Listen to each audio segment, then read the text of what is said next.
a brisa da paz, é a presença de Eurípedes, divina fonte de luz. Lá vai o médium do Cristo, não hesita em cooperar, semeando a boa nova, vem entre nós nos educar, anunciando novos tempos a chegar, em que a aurora da verdade vai raiar, raiar, raiar. Sinto o aroma do amor, sinto a brisa da paz,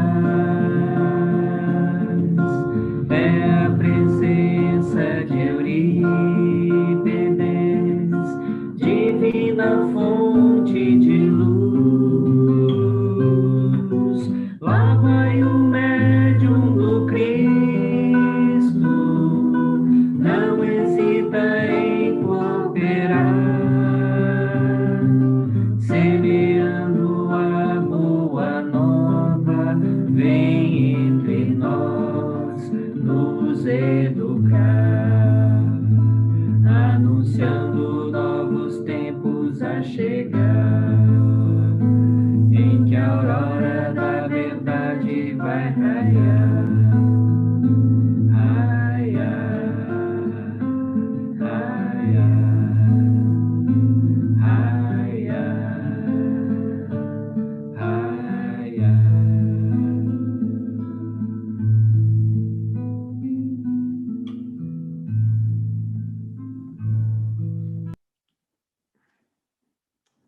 Nós agradecemos o Tinho e a Kátia pela belíssima música. É o Trenzinho Caipira com a versão feita pelo nosso querido Dr. Paulo Henrique. Deve estar chegando por aí. Eu vou ler aqui as bem-aventuranças e passar depois as palavras iniciais e a prece para o Fernando. Mas já agradecendo de todo o coração a presença da Alzira entre nós. Bem-aventurados os mansos e pacíficos. Bem-aventurados os mansos, porque eles possuirão a terra. Mateus capítulo 5. Bem-aventurados os pacíficos, porque serão chamados filhos de Deus. Mateus capítulo 5. Ouvistes que foi dito aos antigos: não matarás, e quem matar será réu no juízo. Pois eu vos digo que todo o que irá contra o seu irmão será réu no juízo. E o que disser ao seu irmão raca será réu no conselho. E o que disser és louco merecerá a condenação do fogo do inferno. Mateus capítulo 5. Por essas máximas, Jesus estabeleceu como lei a doçura, a moderação, a mansuetude, a afabilidade e a paciência. E, por consequência, condenou a violência, a cólera e até mesmo toda expressão descortês para com os semelhantes. Raca era, entre os hebreus, uma expressão de desprezo, que significava homem reles, e era pronunciada cuspindo-se de lado. Jesus vai ainda mais longe, pois ameaça com o fogo do inferno aquele que disser a seu irmão: és louco. É evidente que nesta, como em qualquer circunstância, a intenção agrava ou atenua a falta. Mas porque uma simples palavra pode ter tamanha gravidade para merecer tão severa reprovação, é que toda palavra ofensiva exprime um sentimento contrário à lei de amor e caridade, que deve regular as relações entre os homens, mantendo a união e a concórdia. É um atentado à benevolência recíproca e à fraternidade, entretendo ódio e animosidade. Enfim, porque depois da humildade perante Deus, a caridade para com o próximo é a primeira lei de todo cristão. Agora eu vou pedir para o nosso presidente da casa, que é o Fernando Marco Antônio, fazer a prece de abertura da nossa reunião. Fernando. Ok. Bem, Alzira, nós do Centro Espírita Francisco Cândido Xavier estamos com o coração em festa por tê-la conosco essa noite. E agora, vamos aquietar os nossos corações, tranquilizar nossa mente, cerrar nossos olhos físicos, para que possamos escutar o nosso silêncio, buscando uma maior conexão com os nossos mentores, possibilitando assim um clima apropriado para o entendimento dos ensinamentos que agora vão nos ser repassados.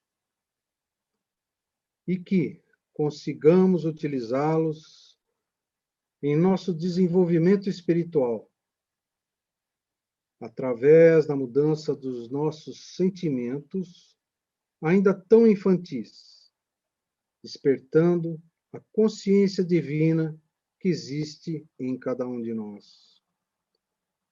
Agradecemos a Jesus, nosso divino e amorável Mestre, e ao Eurípides Barçanufo, a possibilidade de estarmos aqui, novamente reunidos, sob o manto de seu amor. Mestre, que vossa luz nos ilumine e permaneça conosco. Que assim seja. Muito obrigado. Pois não, Alzira, por favor.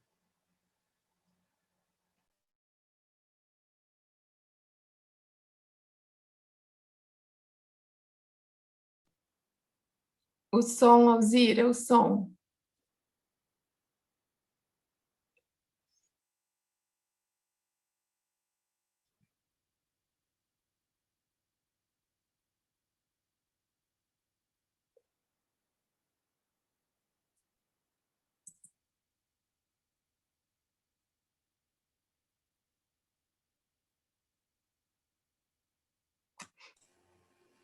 Ligou. Gostaria de agradecer a todos vocês, irmãos tão queridos, pela sua oportunidade de estarmos, mesmo que virtualmente, junto à noite, nesse momento em que nós estamos acordando para uma era nova, despertando o nosso ser para esse momento de luz, percebendo que nós estamos num fim de tarde, uma tarde sombria de muitos séculos, para conhecer agora um novo momento da nossa existência. Quizá possamos ainda sentir as emanações dessa brisa suave que chega até nós, que é o terceiro milênio. Nós preferimos falar sobre o olhar de Eurípides, porque cada dia que temos estudado, buscando compreender este espírito, nós nos sentimos tão agraciados por tudo isso que ele tem nos trazido. E estudando a sua vida, nós podemos perceber um espírito que vem caminhando com uma história construída com tanto esforço, com tanta luta, para nos trazer essa bênção divina que ele vem nos trazer no final do século XX, para conhecermos o que era o expoente de uma nova era. Nós sabemos que Jesus, quando veio implantar o cristianismo, trazer o evangelho, a boa nova, ele sabia que nós demoraríamos muitos séculos para chegarmos a compreender o valor do seu evangelho, tendo em vista que muitos irmãos nossos, até hoje, ainda não o compreenderam. Porque não basta conhecer Jesus se nós não vivenciarmos os seus ensinamentos, a fim de que esses ensinamentos nos tornem seres melhores. E é por isso que Eurípides, em muitas e muitas reencarnações, ele procurou cada vez mais aproximar de Jesus para galgar o lugar que hoje ele ocupa, junto a esta equipe do Espírito de Verdade, a esses espíritos crísticos, para nos trazer a esperança, o alento, e trazer para todos nós um novo olhar para a doutrina espírita.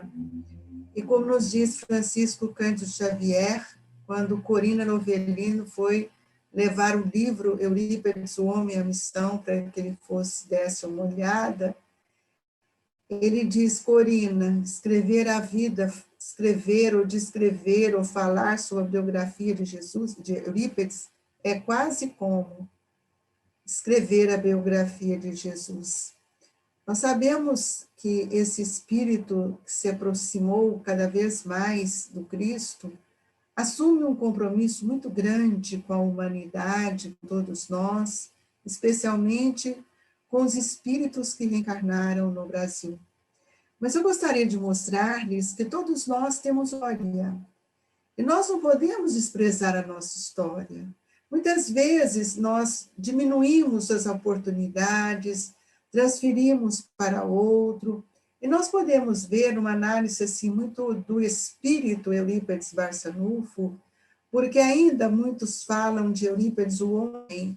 O Brasil conhece Eurípides pelo médium, pelo educador, mas pelas aulas que dava no colégio, por aquilo que ele efetuou no campo da mediunidade, com esse leque aberto com todas as mediunidades, atendendo em vários lugares ao mesmo tempo. Então, a gente pode entender qual é a conquista que esse espírito foi angariando ao longo de séculos. Nós conhecemos várias faces da personalidade deste espírito em outras reencarnações que vieram compor este espírito que nós todos estamos tendo o privilégio de tê-lo muito próximo conosco com o seu trabalho. Então, o olhar de Eurípides, nós temos percebido, feito um estudo bem aprofundado sobre este espírito, para que a gente compreenda, né, o que ele está nos oferecendo, porque nós somos espíritos da primeira revelação, nós somos da segunda revelação, da terceira revelação, e ainda não melhoramos. Foi preciso que Eurípides trouxesse uma metodologia, para que essa metodologia pudesse nos auxiliar, nos contribuir. Então, a gente vai ver na história desse espírito, o olhar dele nessa reencarnação, é o olhar daquele espírito que alcança o patamar muito diferente desse espírito que tanta gente fala, comenta, sem sentir a profundidade e a grandeza dele. Nós podemos ver que com 22 anos de idade, ele já estava pronto para fazer um curso de medicina, uma infância numa família que cultivou dentro dele a religiosidade, a fé, alimentou-se de muita esperança, de ver uma luta transformadora e redentora numa família de 15 filhos, cuja a mãe sempre muito enferma, e foi um trabalho assim muito árido de sentimentos de muitas pessoas que não entenderam, que criticaram, e ele sempre ali junto, procurou estudar a homeopatia através da leitura de livros do médico que ficou por muito tempo na sua casa, para cuidar, para ver se conseguia curar a sua mãe, Jerônima Pereira de Almeida. É uma infância que hoje nós ficamos analisando numa época que nada tinha, e uma infância que o pai debruçou para ensiná-lo a ler e a escrever, tão diferente de hoje, que os pais estão sendo convidados a educar os filhos, a transmitir o conhecimento, e ninguém está compreendendo, ninguém está aceitando, estão terceirizando, estão reclamando, as oportunidades de estarmos com a família, de sentir as relações tão próximas com aqueles que tanto amamos, que é da nossa responsabilidade. Eu fico pensando o que o pai de Eurípides fez. Com 6 anos, ele já lia, já escrevia, já usava, naquela época, chamava aritmética, né? Já fazia o domínio dos números, sem a escola, enfrentando o trabalho, sempre junto aos pais, à família, não teve a vadiagem, não teve o que hoje nossos filhos, nossos netos têm, tanta facilidade, tudo quanto é brinquedo, nada disso. Nada disso. A infância de Eurípides é uma infância que nos mostra o processo de uma educação muito próximo daquela que Maria teve com Jesus, porque desde a sua infância seu olhar era diferente, ele descortinava um horizonte diferente, sempre ao lado da mãe, sempre amoroso, cuidadoso, e vejo que é um espírito que aprendeu desde muito cedo, com certeza, a entrar nas suas maiores renúncias, imolando cada vez mais.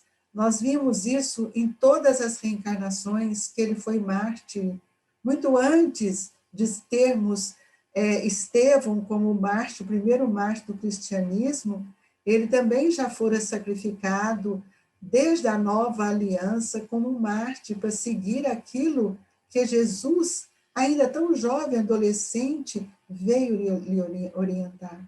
Se nós não tivermos um olhar para este espírito diferente, nós vamos achar que ele é simplesmente um espírito benfeitor, e não é assim. Este espírito trouxe um compromisso com Jesus que poucos trouxeram. É por isso que o Chico falou que Eurípides é um dos espíritos que mais aproximou de Jesus na Terra, devido à sua trajetória. E muitas vezes nós estamos recebendo as mesmas oportunidades para que a gente possa subir os degraus da evolução com a renúncia, com a dedicação, com o esforço, procurando entender o valor das lutas, das situações provacionais, com o processo de educação. Nós ainda estamos tão distantes porque nós estamos ainda sempre reclamando.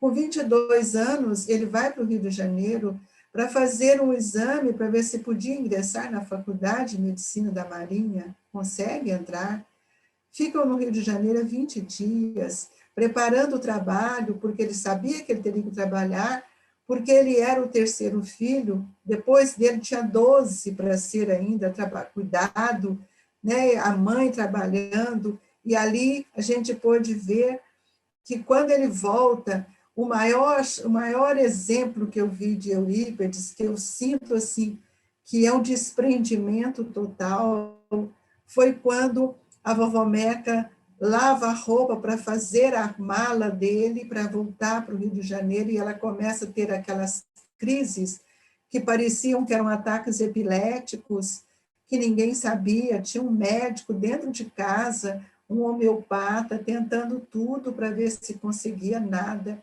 e ele, quando viu, ele desmancha a mala, nunca mais fala em medicina, e nós entendemos por aí. Acho que esse é o grande esforço desse espírito ao nos trazer o planejamento reencarnatório, porque ele sentiu na intimidade dele que não era aquilo que ele aspirava. E justamente o pensamento de ser médico era proveniente de outras memórias, que ele teve outras reencarnações como médico na Áustria, e nós sabemos que o desejo dele, por amor de libertar a mãe daquele processo, que até então ele não conhecia, nos deixa um legado muito grande de exemplo. Como ele não pôde ir, com 22 anos, ele abre uma escola em Sacramento.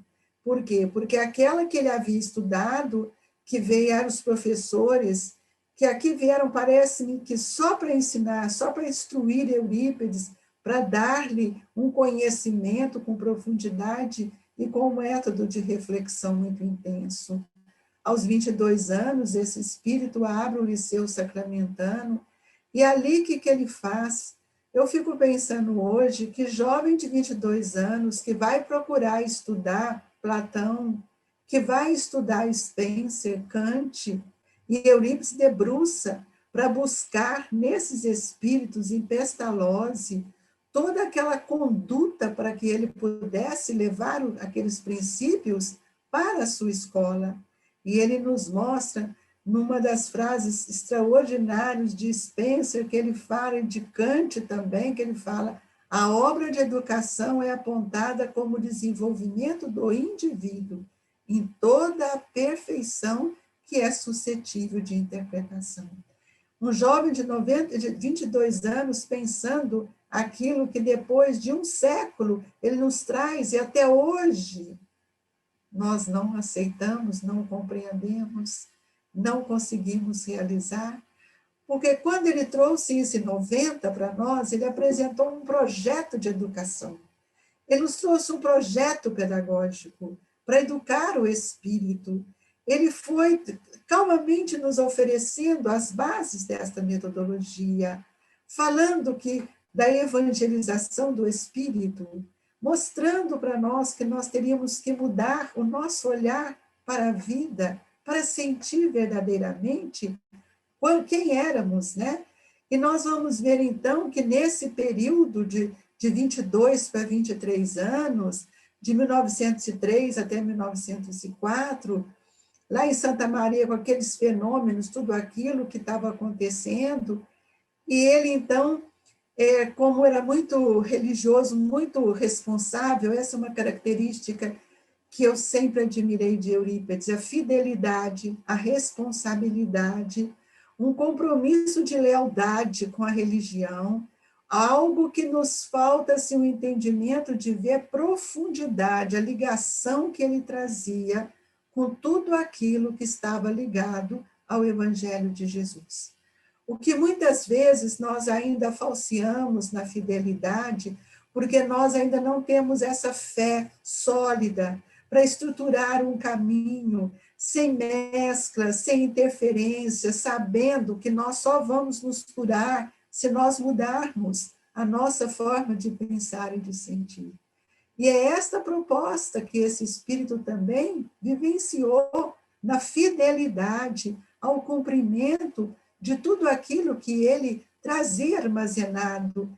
Quantas vezes, em outras reencarnações, esse espírito se entregou com toda a convicção de que o Cristo era o Salvador, era aquele espírito que administrava todo esse planeta. Nós vimos em Rufo, nós vimos com 53 anos antes da codificação kardeciana, ele apresenta a tese sobre o estudo da fisionomia, falando de reencarnação. Nós vimos isso lá com João, lá em Éfeso, a dedicação desse espírito. Como nós vamos olhar Eurípides como homem? Como nós vamos olhar o Eurípides como esse professor que vai para a escola, aquele que foi católico, que carregou a Bíblia?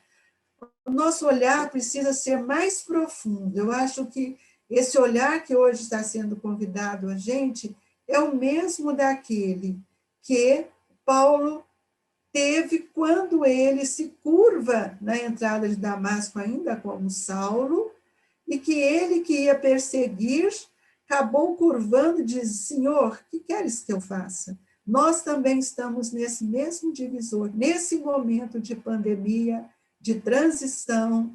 Nós precisamos perguntar: Senhor, o que queres que eu faça? Porque nós já brincamos muito com esse conhecimento.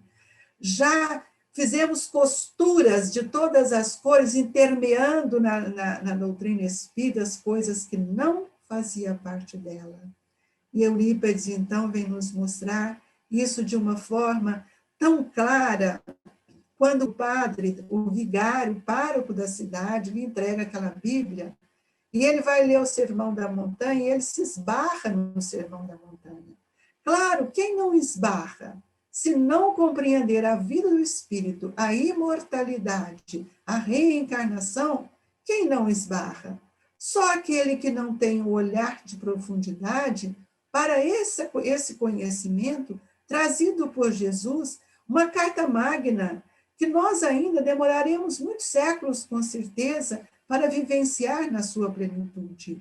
E nós entendemos que quando ele entrega aquele livro, que ele depara com o Sermão da Montanha, aquilo mexe na sua memória, mexe na sua intimidade espiritual, chocava aquela situação que ele não compreendia, ele não tinha um entendimento, parece que ele estava embotado, um espírito com a lucidez dele, né?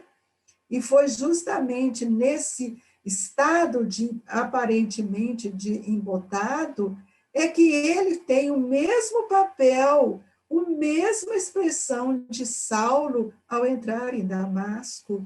Quando ele sente dentro dele um movimento diferente, que faz com que ele discorde de tudo aquilo que ele comungava até então, dentro da sua religião. E ele, então, fica entristecido e ele vai procurar aquele que lhe deu a Bíblia.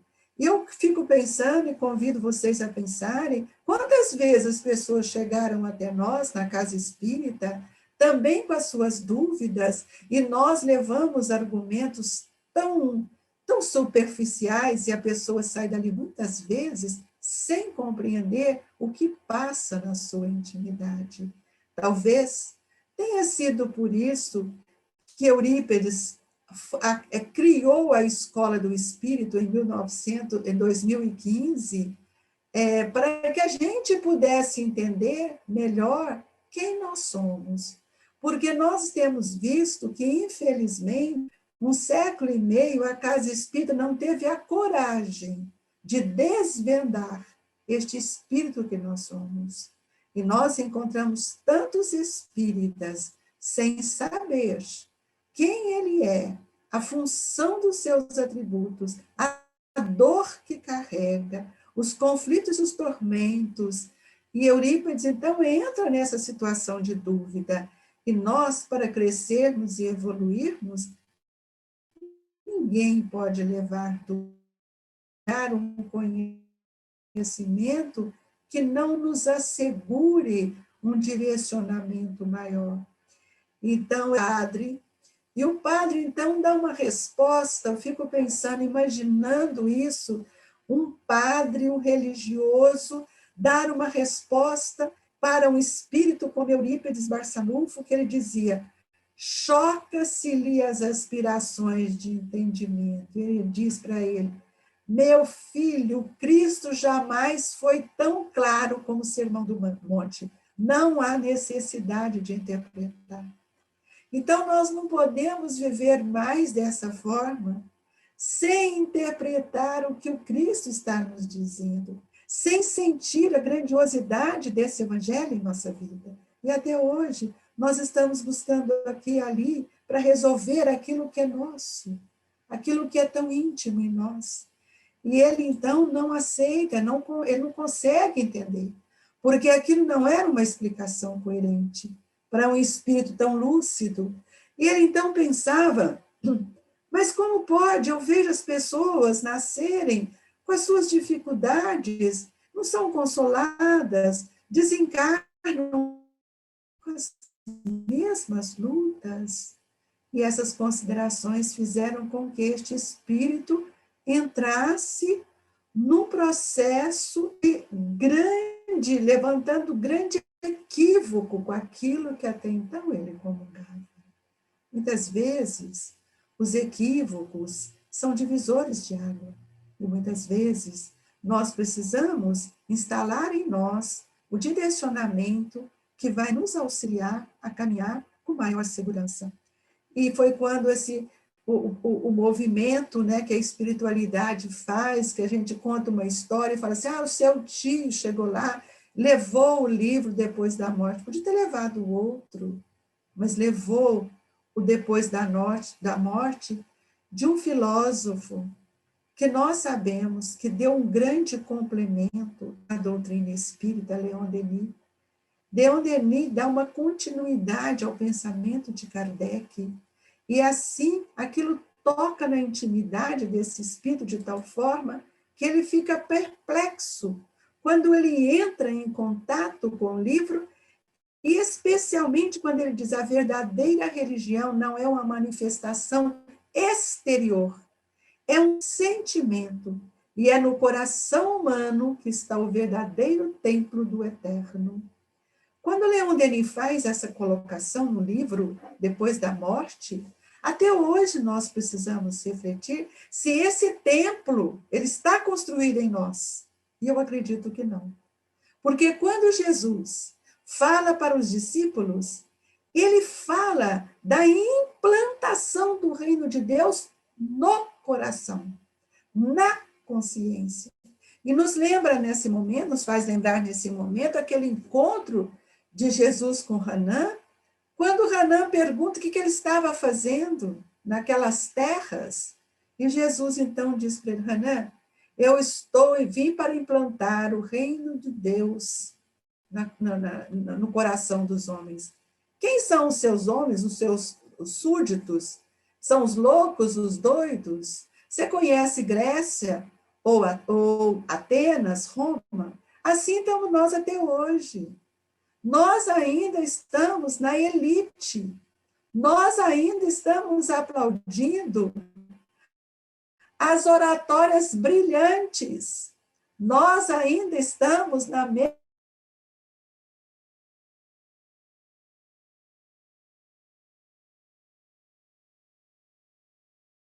sentir, a mergulhar agora nessa verdade, porque nós estamos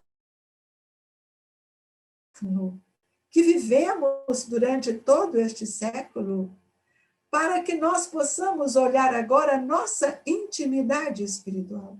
Por isso que nós estamos sempre buscando o outro, sempre a parte externa.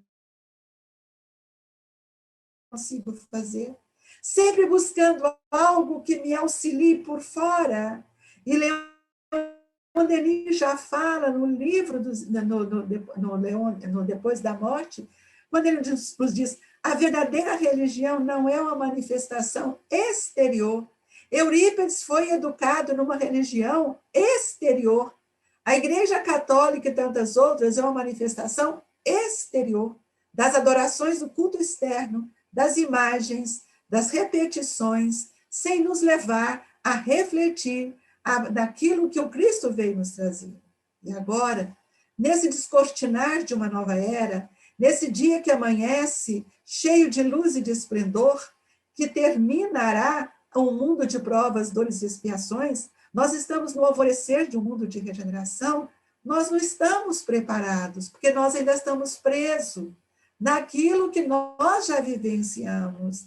Nós ainda queremos que as coisas externas que o outro faça, nós andamos léguas, quilômetros, em busca daquilo que nos facilita. E nada vai nos facilitar, porque nós estamos inseridos justamente naquele grupo, naquela ambientação reencarnatória, no grupo de convivência que eu preciso melhorar. Muitas vezes, nós não temos este olhar para valorizar, e foi por isso que com tanta evolução, com tanto crescimento da ciência, mas com tanto orgulho, com tanta vaidade, com tanto preconceito, as luzes do mundo tiveram que apagar. E entramos na sombra. Sombras da nossa ignorância, sombra do medo, sombra da insegurança, sombra da ansiedade.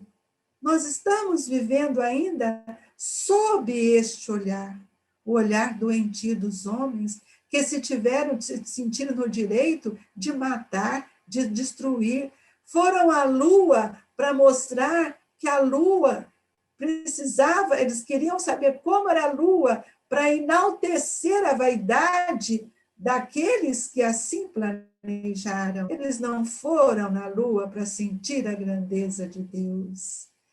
Preparam para ir à marcha, para ver se lá vai ter alguém como nós, sem conhecer a grandiosidade daquilo que Jesus nos disse. Há muitas moradas na casa do Pai. Até quando, meus queridos irmãos, nós vamos viver para a matéria, com os olhos da matéria, esquecendo daquilo que Jesus diz, meu reino não é deste mundo. E muitas vezes, nós ainda não sabemos onde está o reino, Que reino é esse? E nós temos percebido que, dia cada vez mais, Eurípedes assume um compromisso com Cristo para nos auxiliar.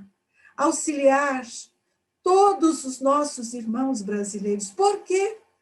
Por que ele não foi auxiliar os nossos irmãos norte-americanos, como nós vimos lá em A Caminho da Luz, quando Emmanuel fala que a América do Norte seria o cérebro e a América do Sul, o Brasil, seria o coração. Talvez não fosse mais fácil trabalhar com pessoas muito inteligentes, não. A intelectualidade não nos transforma. A intelectualidade não promove em nós mudanças dos sentimentos. E este é o olhar que Eurípides tem tido para com todos nós. Quando ele nos traz junto a uma pleiade de amigos, quando ele entra nessas reflexões profundas de não aceitar a bem-aventurança que o entristece e que entra em contato com tudo aquela filosofia, aquela obra magnânima de Leon Denis, aquilo modifica, amplia os horizontes do espírito para uma nova era, uma era de trabalho, uma esperança. E nós, então, entendemos o que esse espírito fez. Quebrou a cortina, rasga todo o tempo, deixa a igreja, vai a Santa Maria, vai entrar em contato com aqueles que o aguardavam. E ali não tinha nenhum espírito que não fosse os amigos de ontem, para dar força para que ele construísse, edificasse a obra do Evangelho do Cristo junto à doutrina espírita para o terceiro milênio. E nós nem sequer valorizamos isso. A evangelização de espíritos como uma metodologia tem sido visto como um flash de filosofia, e ela não é filosofia. Ela é a metodologia, a esperança do terceiro milênio, a educação que nós tanto almejamos, aquela que nós falamos dela, mas temos medo de vivenciá-la, porque ela vai quebrar os nossos paradigmas. Ela vai fazer com que a gente tenha coragem de fazer a leitura interna e não a leitura externa. É fazer com que a gente brilhe a nossa luz. É fazer como aquela passagem da candeia. Não podemos mais colocar a candeia debaixo do alqueire. Eu sou a candeia, nós somos a candeia viva do Cristo. Até quando nós vamos entender isto? E este olhar desse espírito, e que agora mais do que nunca, nós vimos aí no livro do Divaldo, no rumo ao processo, ao mundo de regeneração, Eurípides sendo convidado a auxiliar os brasileiros, junto com Spinelli, um tomando conta de uma parte, o outro de outro. A gente vai observar quanto este espírito nos ama, quanto ele tem nos convidado a olhar para dentro de nós. Nós temos visto que esse espírito tudo tem feito, tem se desdobrado para trazer para todos nós uma metodologia, um método que me dê o direito de compreender melhor o que seja a doutrina espírita, porque nós não podemos mais fazer da doutrina espírita e nem do Evangelho de Jesus o que já fizemos. E aquele encontro maravilhoso que no ano de 1904, numa sexta-feira da Paixão, quem o esperava? João, o evangelista. O mesmo João, aquele João que escreveu esse evangelho divino, aquele mesmo João que recebeu aquele jovem que Inácio lhe entrega as mãos para que ele lhe desse uma formação moral e religiosa. Aquele menino que se transformou no expoente de luz que foi vivendo isso na vibração intensa do seu espírito. Foi João que o recebe. Em seguida, Vicente de Paulo, que lhe diz que seria ele o administrador espiritual do trabalho que ele teria que desenvolver. E ele seria apenas o administrador executivo. Retornado ao mundo espiritual, Bezerra assume com Eurípedes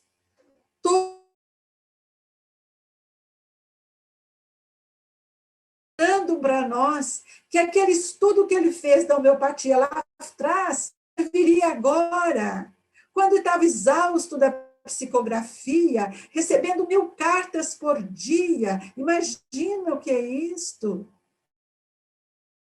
Receituários importantes, expressivos, cansado, exausto, vinha pela clariaudiência, pela clarividência, e assim Eurípedes foi alimentando este espírito de coragem para enfrentar esse grande legado que ele veio trazer para os espíritas brasileiros no início do século XX, sabendo que um século seria pouco para nós termos a sensibilidade para descortinar o terceiro milênio.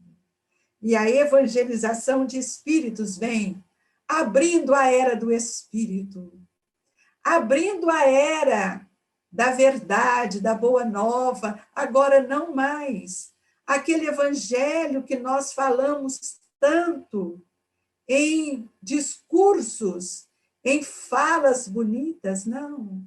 A evangelização é quem nós somos, a nos colocar face a face à razão, nos perceber como espírito e como fazer, é olhar quais são as nossas necessidades. E é por isso que a evangelização de espíritos é o expoente da esperança deste milênio. Quando eu vou compreender os meus conflitos, quando eu vou pontuar o meu planejamento reencarnatório, as situações de riscos. Por que nós afastamos dos nossos coisas? Pelas situações de risco, pelas nossas vaidades, por não compreender ainda as lutas redentoras.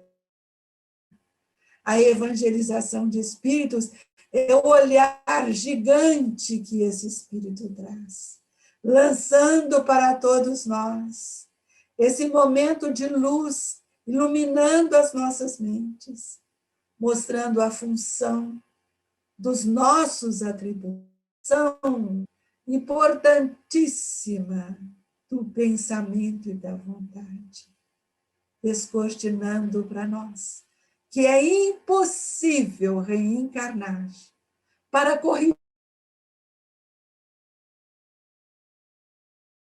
as sombras da mágoa, os nossos desenganos, libertar o espírito, especialmente dos atavismos, ainda das algemas que têm nos aprisionado pela ilusão, pelos prazeres que temos vivido. E nesse momento, um alvissareiro para o nosso espírito, nós entendemos da pandemia, cujo momento reflexivo nos leva a buscar em nossa intimidade, a buscar, a olhar com muito amor, que altar eu construí em mim. Porque nós estamos acostumados a ir à casa espírita, a ir falar para o outro, a ir apresentar alguns projetos para o outro. Agora não. Nós estamos sendo cultivados, sendo preparados o sublime da fé. Fazer o que o Leon Denis nos diz, o altar da consciência, cuja imagem é dele. Ele não foi preparado. As lições do Cristo, quando ele nos pediu que se entrássemos na casa de alguém, que nós pudéssemos saudá-los, que tirássemos o pó das sandálias e prosseguíssemos. Ainda não conseguimos fazer isto. Os nossos sentimentos têm nos atormentado. Doidinha atrás das casas espíritas, para que eu vá receber a cura, vá receber o passe, vá receber a água fluidificada, vou sentar numa mesa de reunião mediúnica para ouvir as dores daqueles espíritos que estão sendo convidados a sair das entranhas mais profundas, das regiões dos umbralinos.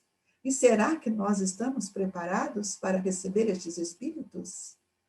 Porque para receber esses espíritos, nós temos que ter o nível de moralidade, agora diferente, com sentimentos nesta verdade e na vivência. Foi por isso que a espiritualidade pediu que parássemos tudo para rever os nossos atos, rever as nossas atitudes, rever que doutrina é esta que nós queremos, rever que evangelho é esse, porque agora nossa casa espírita deverá ser, se os espíritos nelas se encontram, tiverem mudado o seu comportamento, porque agora nós vamos viver um cenário que nunca vivemos. Eu digo nunca, e poderiam me dizer, mas nós já passamos por outras pandemias, como a gripe espanhola, já passamos, mas não éramos espíritas, não tínhamos o conhecimento do Espírito, não tínhamos a vivência do Evangelho. E hoje nós estamos sendo convidados a vivenciar esse amor, compreender a dor, porque é dor, gente, é dor. A dor é grande. O luto não é o luto da perda física. Nós estamos perdendo tantas outras coisas, graças a Deus, porque nós ainda não queremos mudar. E agora chegou a hora da gente encontrar conosco mesmo. Chegou a hora da gente olhar agora qual é o meu coração, porque a dor agora não é mais do agasalho físico, não é mais da comida, porque isso já é um dever, todo mundo sabe disso. Agora é a hora de acolher a dor da alma, a dor do espírito, as incompreensões. Talvez, eu tenho certeza, quase certeza, que Eurípides nos preparou para abrirmos em sacramento a escola do Espírito, para dar esse mergulho dentro de nós, porque até então não conhecia esta oportunidade de saber quais são os meus tormentos, quais as causas dos meus tormentos, quais são as causas de minhas aflições. E Emmanuel nos mostra que as tentações que ora vivemos, as aflições que ora vivemos, está dentro de nós. E onde estiver o seu pensamento, está o seu tesouro. E nós, talvez não tenhamos compreendido aquelas primeiras palavras de Jesus, quando ele constrói as primeiras parábolas, a da rede, a da pérola, a da semente, a do tesouro, porque nós falávamos para o outro, e arrancar a pérola que está dentro de nós tem causado dor, tem causado um movimento íntimo intenso. E isso foi tão planejado, tão didaticamente planejado, que nós fomos convidados a ficar junto com aqueles que assumimos o compromisso de amá-los, de educá-los, de oferecer-lhes o quinhão que nós já tínhamos conseguido. ou já tínhamos aprendido. A família desfacelou, os filhos debandaram, e nós vimos que a sociedade chegou numa convulsão de imoralidade nunca vista. O que mais queríamos? O que mais estávamos esperando? O que mais teríamos que ver? E Eurípides, com seu olhar, nos procura endireitar, nos trazendo um evangelho que nos leva a refletir, para que ele possa cair dentro de nós, como sementes de mostarda, florescendo em frutos de esperança, para tantos, ainda está em educação. Esse projeto já foi aceito, implantado no planeta Terra, trazido para os brasileiros, para os espíritas que não querem corrigir.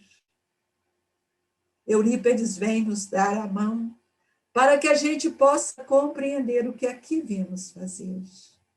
E por isso que nós estamos aqui hoje, falando a corações tão queridos, tão distantes fisicamente de nós, que cada região tem o seu papel nesta hora. Vi a nossa irmã de Belém do Pará, a Ascensão, dizendo, toda vez que eu quero voltar, eu não consigo. Por que ela quer voltar? Porque tenho certeza que materialmente e fisicamente ela deve ter muito mais do que tinha lá. Mas a ambientação reencarnatória dela cala profundamente, porque ela tem um vínculo com esta ambientação. Esta ambientação é educadora, que educa, onde a saudade, onde a cultura, onde os costumes, onde a alimentação, cala planejado. Nós precisamos entender o olhar de Eurípides. Este olhar que foi endossado por Agostinho.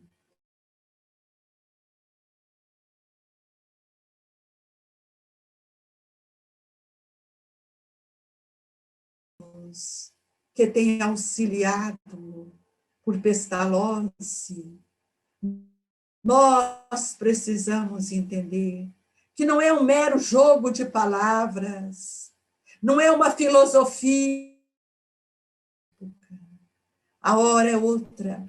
O olhar de Eurípides é o olhar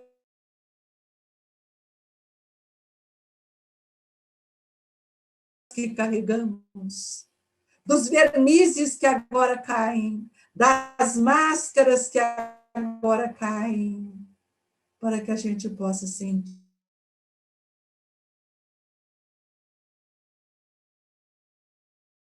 Quando nós aquele homem velho, de preconceitos, de situações ainda tão pragmáticas, não me pertence mais.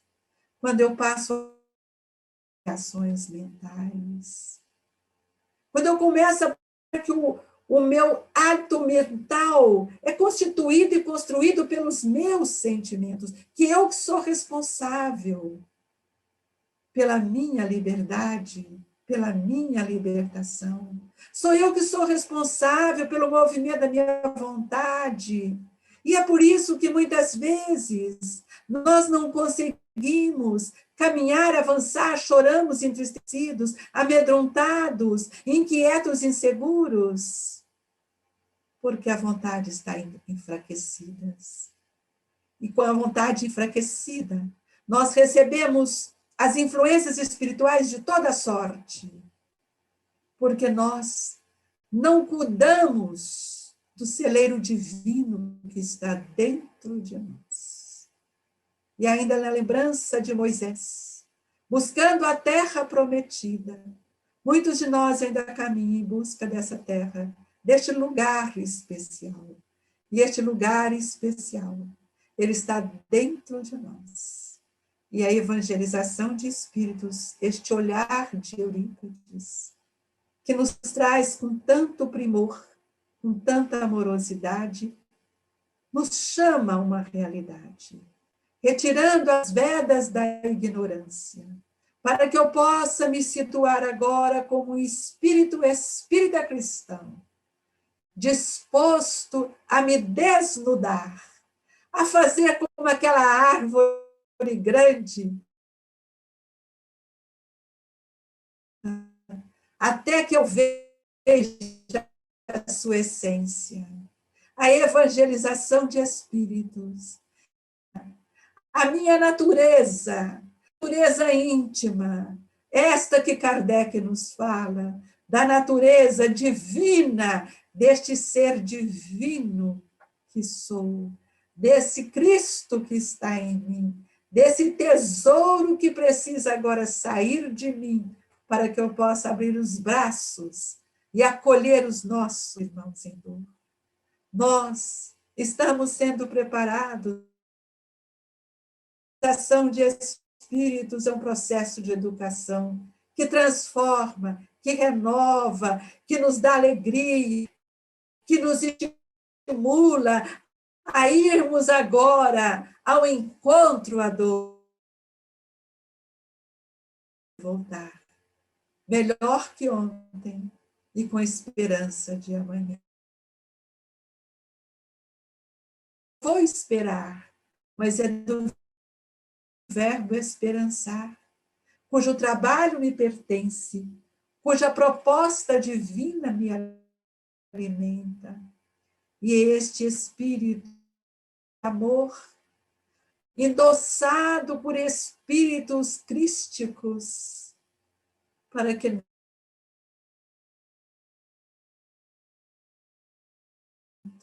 num só desejo o de servir.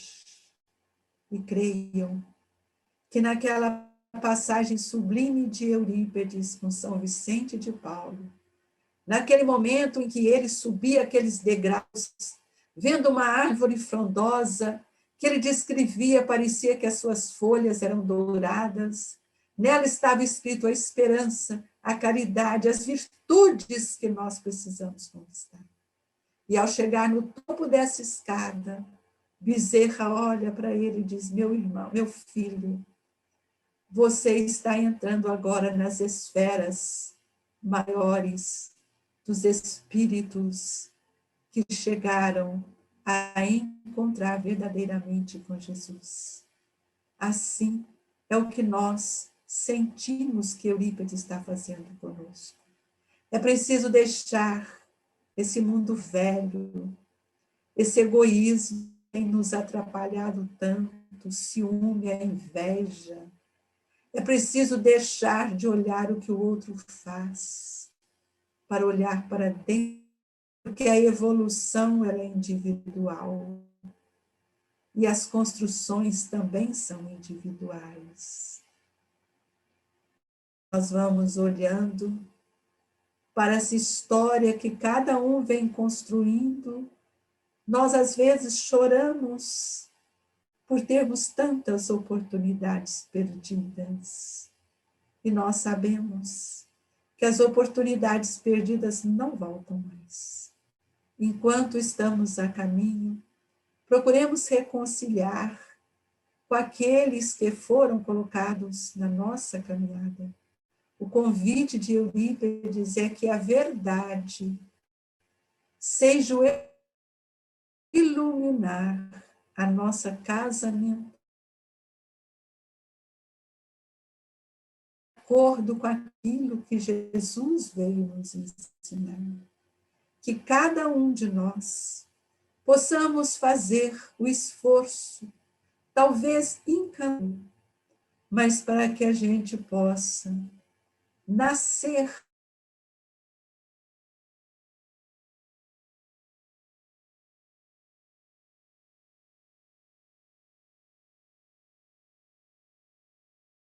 o que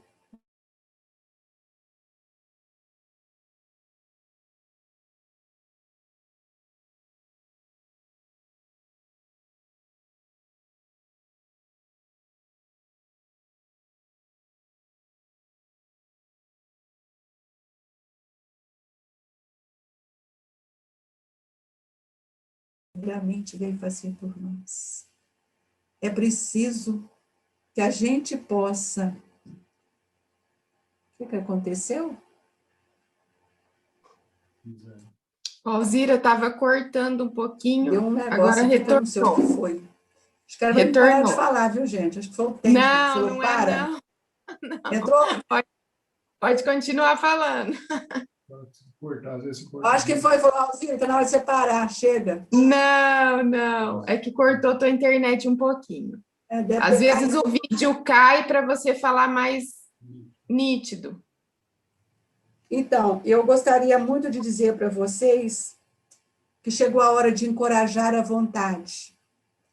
Tenhamos coragem. Nós não estamos sozinhos. Tenhamos fé, porque move a nossa vontade de crescer. E que tenhamos sempre a lucidez para que possamos avançar nesse momento em que todos nós estamos sendo convidados a caminhar junto a estes espíritos que têm estendido as mãos para todos nós. Agora é hora do Ave Cristo, Ave Luz, para que nós possamos formarmos o cortejo de luz e sermos os trabalhadores desta hora de espera de todos nós. Oremos em situações muitas vezes tão difíceis, imantados por energias doentias, porque não compreenderam e não foram esclarecidos sobre a sua imortalidade, sobre o seu perispírito. Como trabalhadores de Jesus, nessa seara bendita, e possamos utilizar dessa metodologia mortais que somos. Muito obrigado, queridos irmãos, por... E se alguém quiser me fazer alguma pergunta, se eu falei.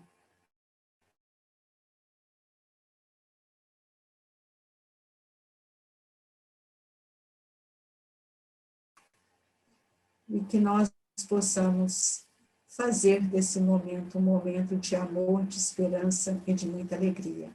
Muito obrigado. Obrigada, Júpiter. Obrigado, Kátia, Tânia, todos vocês.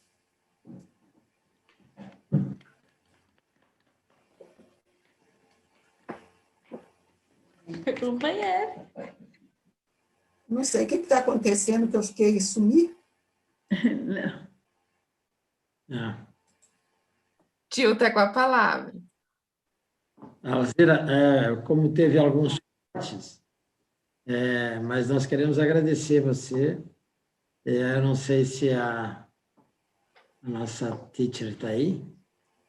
Qual teacher, Jaqueline? Não, a Rose? A Rose? A Rose Não, é a Kátia, tio, que A vai Kátia que fazer vai o fazer. final. Então, Alzira, eu quero agradecer a brilhante palestra que você fez. Cada um de nós reconhece a nossa luta, as nossas dificuldades.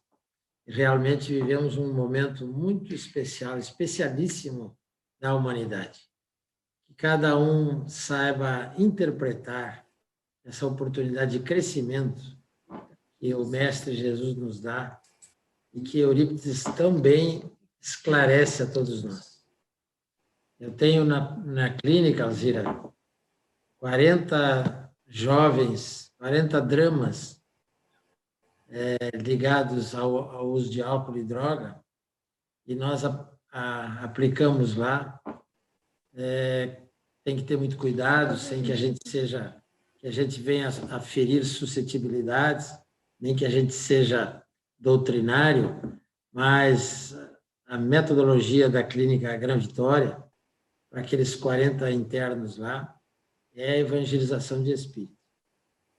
E eles têm um despertar, alguns deles me levam às lágrimas quando eles despertam para a sua programação reencarnatória, para a verdade que a doutrina espírita traz.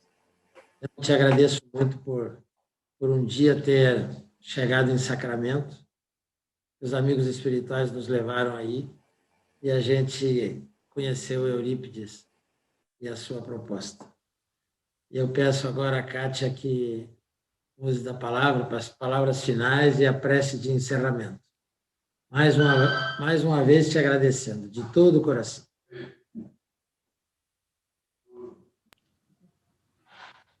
Então, a gente quer agradecer, não só a Alzira, mas todos que estiveram conosco nessa noite. Muito obrigada. Nós temos pessoas aqui da nossa região, de Curitiba, lá do Mato Grosso, né, que não é tão região assim, né, mas amigos queridos, que estão de longe, mas em unidade aqui conosco, querendo conhecer mais a proposta do professor Eurípides para a educação de nós mesmos. Então, assim, foi um momento muito feliz. Quero agradecer muito a Alzira por estar conosco. A gente sabe o quanto que ela é ocupada, o quanto que ela trabalha, mas ela disponibilizou esse tempo para trazer essas palavras para nós com tanto carinho, né? Então, vamos fazer a nossa prece. Nessa noite, Senhor, nós só temos a te agradecer pelo muito que recebemos. As bênçãos, Senhor, em nossas vidas, através dessa doutrina de luz e das portas que se abrem, a fim de que nós despertemos, tomemos a decisão correta, para que caminhemos contigo, são inúmeras. Por isso te agradecemos, Senhor, cada dia, cada momento. Lembramos nessa noite, Senhor, do endireitai as veredas anunciadas por João Batista. Há tanto tempo ele já dizia, e nós ouvimos ontem e continuamos ouvindo por tanto tempo, para que nós endireitemos os nossos caminhos. Mas ainda, deliberadamente, muitas vezes escolhemos os caminhos do orgulho, da vaidade, das dores que colocamos para nós mesmos. Que nós possamos, Senhor, com o auxílio desses irmãos queridos, que mais uma vez se desdobram sobre nós, nos convidando para que reorganizemos os nossos caminhos. Que cada um de nós que foi abençoado nessa noite, por essas palavras tão carinhosas e estimuladoras, que nós possamos refletir sobre a nossa realidade e pensarmos sobre o que compete a cada um de nós. Abençoa, Senhor, a nossa querida Alzira, que tem sido uma grande amiga na nossa jornada. Que todos os espíritos que aqui estiveram presentes, nos estimulando. Que o nosso querido professor Eurípides receba dos nossos corações as bênçãos de alegria desse momento, as vibrações que emitimos, pautadas na esperança. Obrigado, Jesus querido, por mais essa noite, e que a sua paz esteja nos nossos corações, hoje e sempre. Que assim seja, Senhor.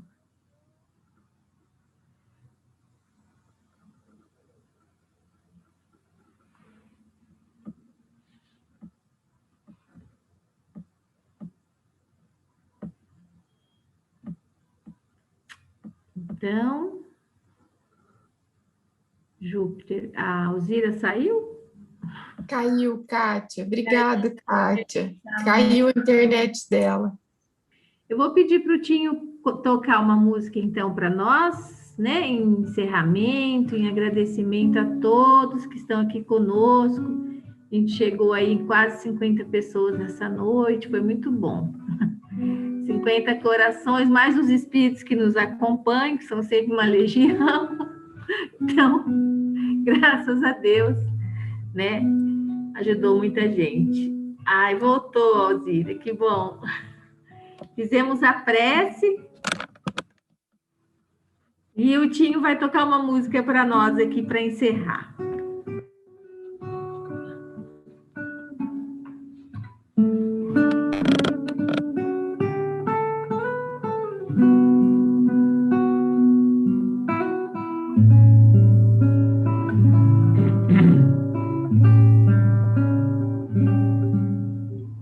Jesus está passando por aqui. Jesus está passando por aqui. Quando ele passa, tudo se transforma, a tristeza vai e a alegria vem. Quando ele passa, tudo se transforma, trazendo muita paz para você e para mim também. Jesus está passando por aqui. Jesus está passando por aqui. Quando ele passa, tudo se transforma, a tristeza vai e a alegria vem. Quando ele passa, tudo se transforma, trazendo muita paz para você e para mim também.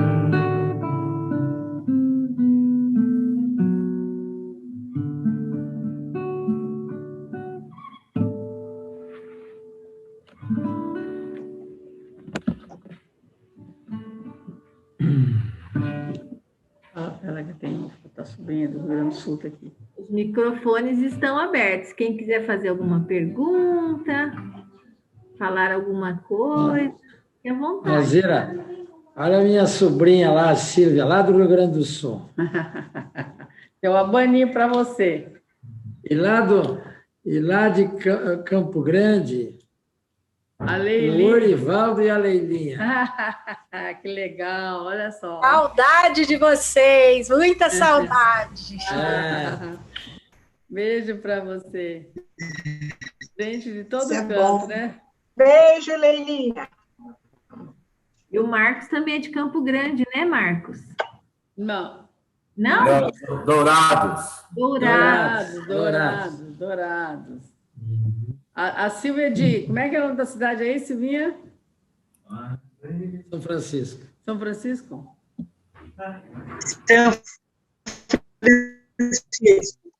Não.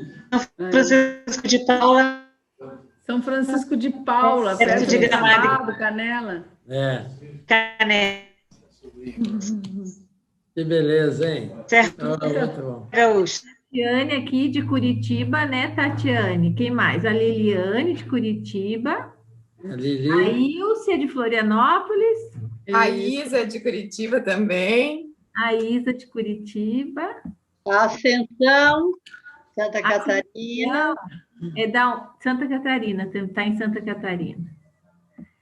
legal. César é de Congonhas, não pode esquecer. Ah, Congo York. O César. Quem mais tem aí? Deixa eu ver lá no outro. A Cristiane é de fora também, Cristiane? Isso, eu sou de Boa Esperança, Minas Gerais. Ai, que legal! Esperança. Ela entrou no início já. Legal, legal. Legal. Quem mais? Ô, Alzira, quando que teremos, na sua opinião, um encontro presencial em Sacramento? Ai, Júpiter, não sei. Nós estamos saindo de uma onda roxa bem complicada, viu? Não a nossa cidade só, mas é porque o nosso referência aqui é Uberaba. E está muito complicado, sabe? Sacramento até que está com poucos casos, mas tem gente que está sendo removido para Uberlândia. Então, eu não sei. Nós abrimos o colégio segunda e quarta à noite só para o Evangelho. E terça e quinta e domingo de manhã às 9 horas, mas só com 50 pessoas, lá em cima, no salão. Onde cabe 350, tem só 50. Não sei, não. Está meio complicado. Mas vamos pedir a Deus, né, que a gente possa logo, logo. Mas a Uberaba está um horror. Uberaba está um horror. Então, é muito complicado aqui. Em janeiro, talvez, né? Se Deus quiser, né? Eu estou com uma esperança de que julho nós já vai vacinar agora no estado de Minas Gerais, vai começar as comorbidades e depois as professores, né? E aqui em Sacramento estão vacinando as crianças na gripe. Então, eu acho que com a vacina a gente já vai poder estar pensando em voltar. Eu estou achando que em agosto a gente vai voltar. O estado de Minas Gerais já liberou a volta das escolas. Então, liberando a volta da escola, a gente vai caminhando para ver como é que faz. Agora, aquelas aglomerações, eu acho que vai ser difícil, viu, Júpiter? Muita aglomeração. Devagar, né? Devagar. Eu acho que a gente tem que respeitar também a programação divina, né? Claro. Não é, né? Claro. Não, mas a gente está se adequando muito bem. É só a gente ter do lado aqui um neto, uma neta. Aparece aqui. A neta que faz, quando cai aqui, você precisa ter uma neta do lado. Olha, que linda! A Yasmin. Coisa boa. Mas tá bom. Pessoal, quem quer falar com a Alzira aí, fica à vontade. Aproveita, hein? Aproveite. Não é sempre. O Rodolfo disse que a internet teve um pico aqui em Sacramento, por isso que ficou, acho que meia coisa. O Rodolfo disse que, eu perguntei para ele, veio cá doidinho, falou assim para mim, tá todo mundo, já liguei muita gente, lá na onda não está... Ai, Jesus. Mas é assim mesmo. Tem esses recursos, né? Que a gente não pode fazer nada. Eu fiquei tão emocionado que eu troquei o nome do Fernando, chamei ele de Marco Antônio. Marco Antônio, tio, é verdade. Ele nem se deu conta. Não. Ele saiu de Santo Antônio para Marco Antônio. Nosso santo aqui, Alzira. Nós temos um santo aqui na presidência hoje, que é o Santo Antônio. Coisa boa, vai. Nós precisamos de muito santo. Né? Precisamos disso. Né? Muito santo. Muito obrigada, Alzira. Muito obrigada. Então, boa noite para vocês. Muito obrigado. Obrigada a você. Que a gente possa ter outras oportunidades. Ô, pessoal, vamos dar um abraço. Boa noite, Alzira. Vamos dar um abraço, Alzira. Abraço. Muito obrigada. Obrigada por de sempre. Viu? Muito obrigada. Obrigada. Boa noite. Boa noite. Tchau. Boa noite. Boa noite.